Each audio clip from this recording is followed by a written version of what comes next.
आज Doubtnut app download करें। Doubtnut पर अपने सभी गणित, रसायन विज्ञान, भौतिक विज्ञान और जीव विज्ञान के डाउट्स का करो सफाया। बस प्रश्न की फोटो खींचो, एक ही प्रश्न को क्रॉप करो और तुरंत वीडियो सोल्यूशन पाओ। अभी डाउनलोड करें। हेलो। प्रश्न यहाँ पर देखिए लिखा हुआ है कि बी में ए की डोरी पर मनके जैसे संरचनाएं दिखाई देती है जो कोशिका विभाजन के सी चरण में संघनित होकर गुणसूत्र बनाते हैं। तो बताना है कि ए, बी एवं सी को पहचानना है ना।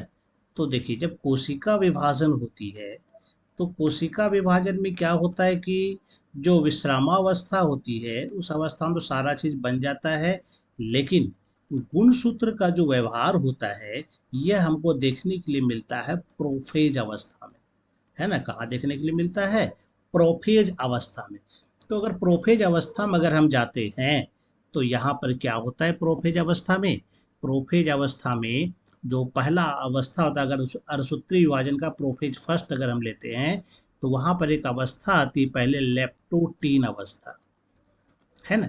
इस अवस्था में अगर हम देखेंगे तो जो वहाँ क्रोमोसोम पहले जो है ये थ्रेड लाइक स्ट्रक्चर के रूप में रहता है जिसको हम लोग कहते हैं क्रोमैटिन नेटवर्क, है ना।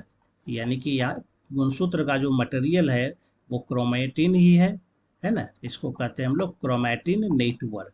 तो इसी क्रोमैटिन नेटवर्क पर क्या होता है कि इस पर ये जो धागे की तरह जो ये जो संरचना है, इस धागे की संरचना पर ये मनके की तरह संरचना पाई जाती है, यानी कि मोती की तरह का ये संरचना पाई जाती है ना।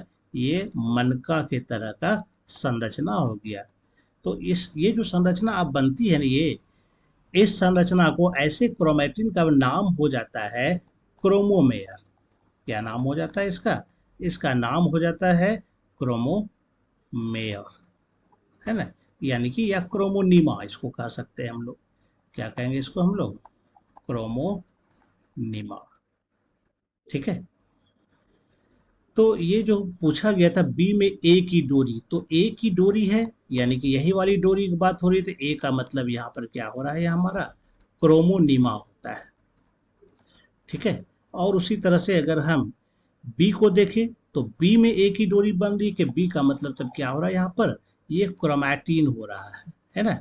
क्रोमैटिन में ही ये मोती जैसी संरचनाएं बनी हुई है जिसको हम लोग क्रोमोनीमा कहते हैं, है ना। तो यहाँ पर ये बी में क्या हो गया? क्रोमैटिन हो जाएगा। और फिर यह बाद में कोशिका विभाजन को जो अगला चरण होता है प्रोफेज के बाद, वो आता है मेटाफेज अवस्था।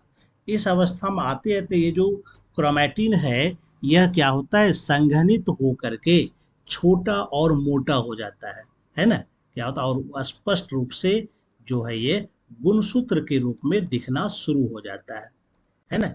यहाँ पर इसमें क्रोमैटिड भी दिखना शुरू हो जाएगा। तो किस अवस्था में ये हुआ? ये हुआ मेटाफेज अवस्था में, है ना। तो चलिए देखते हैं उत्तर को, हम लोग देखते हैं क्या हो सकता है। कहता है ए में क्रोमोनीमा होता है, तो बिल्कुल सही है, ए में क्रोमोनीमा है। बी में क्रोमैटिन है, तो ये सही है। सी में मेटाफेज है, तो ये भी सही है।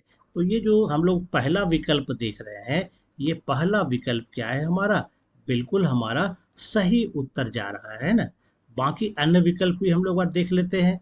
इसमें ए में कहता है क्रोमैटिन, ये गलत हो जाता है। या ए में कहता है क्रोमोनीमा, ठीक है। बी में क्रोमोसोम, ये नहीं बन पाता है अभी। और यहाँ पर ए में क्रोमोनीमा, बी में क्रोमैटिड, क्रोमैटिड भी अभी नहीं बना हुआ है। तो इसका मतलब क्या है? यह गलत हो जाता है। तो सही हमारा सिर्फ एक ही विकल्प है, पहला वाला, है ना। उम्मीद करता हूँ आपको ये उत्तर समझ में आ गया होगा। धन्यवाद।